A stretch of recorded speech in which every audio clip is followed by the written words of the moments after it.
Welcome to the Empower Ed Project. Now, I have to tell you, Iantha made me reflect because I was that student that the teacher saved. At home, there were so many things going on, so many things going wrong. I don't know what was worse. Was it the fact that my father didn't want to have anything to do with me?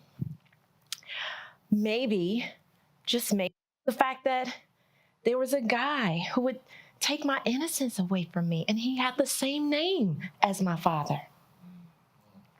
Just heartbreaking. But you know, there were so many teachers that showed up day in and day out and gave me those positive words of inspiration or affirmation and helped me to just continue to go. I can name them. I even see one online. There's Miss Turner in middle school, right when all the trouble was hitting the fan. And I can remember there was one, it was Miss Fletcher. She used to say, "Oh, you're beauty and brains." And I just didn't know whether or not I could believe that, but she made me feel that deep down in my core. So when I tell you, you have to, absolutely have to show up for your students, I really do mean that.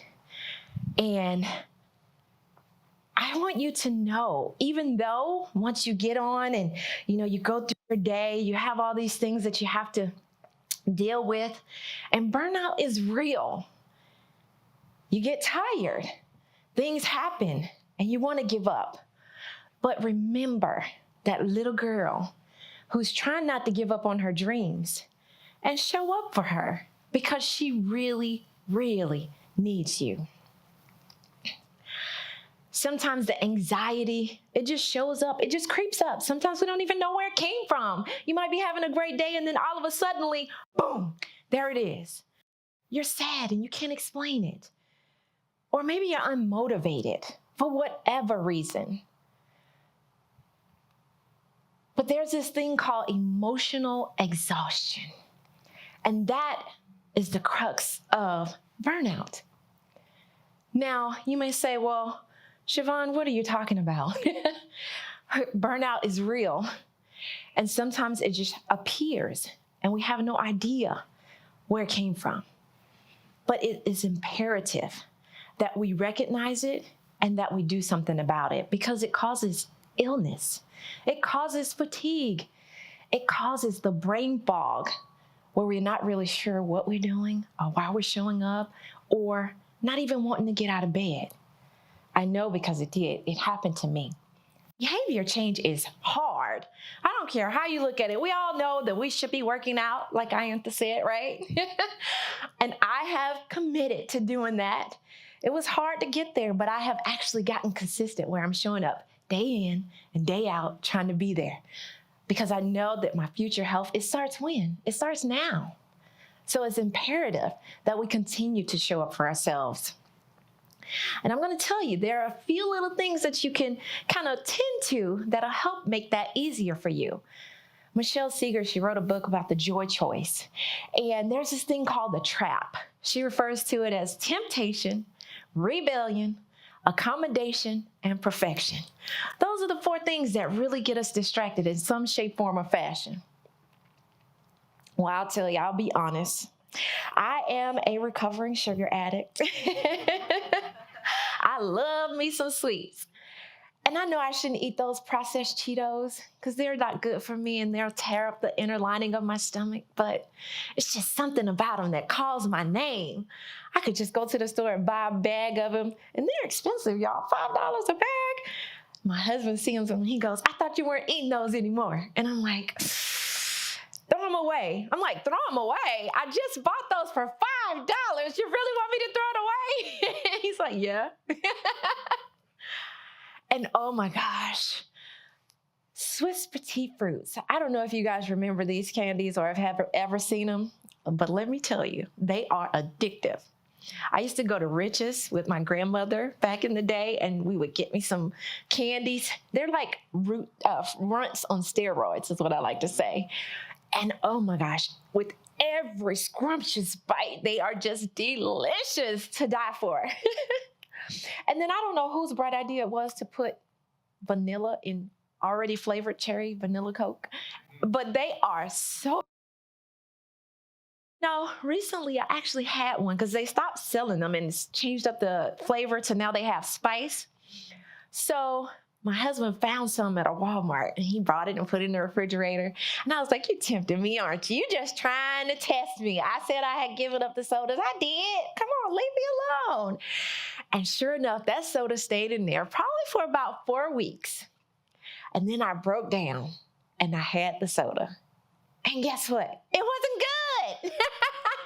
So when you break it up, then you can kind of redirect and switch gears. Now I don't even have a taste for it. So I'm very, very proud of myself in that temptation.